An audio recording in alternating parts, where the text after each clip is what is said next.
तापमानामध्ये गेल्या काही दिवसांपासून सातत्यानं वाढ होतीये आणि आगामी दिवसांमध्ये ऊन चांगलंच वाढणार आहे। आगामी 3 महिन्यात विदर्भातील सगळ्याच जिल्ह्यांचं तापमान हे सरासरीपेक्षा जास्त राहणार असल्याचा अंदाज हवामान खात्यानं वर्तवलेला आहे। यावर्षी उन्हाळ्यात विदर्भातल्या नागरिकांना आणखी जास्त तापमानाचा सामना करावा लागणार आहे। विदर्भात सर्वाधिक तापमान ब्रह्मपुरीचं जवळपास 39 अंश सेल्सिअस तर अकोल्याचं 38.4 अंश सेल्सिअस इतकं होतं। या सर्व बाबींचा खास वऱ्हाडी भाषेत आढावा घेतला आमचे अकोल्याचे प्रतिनिधी अमोल नांदुरकर यांनी। पाहूया।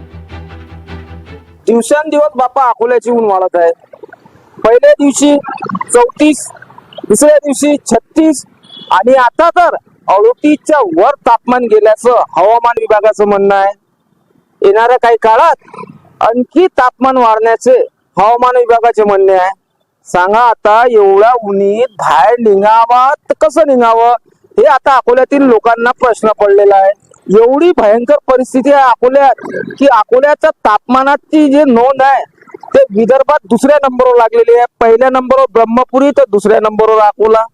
म्हणून बापा लोकशाही मराठी आवाहन करते की घरून निघताना दुपट्टा बांधा, गॉगल लावा तरच घरून बाहेर निघा, नाही तर काही खरं नाही बा। हो, अमोल नांदुरकर, लोकशाही मराठी, अकोला। लोकशाही मराठी ऐका, पहा, जागरूक रहा।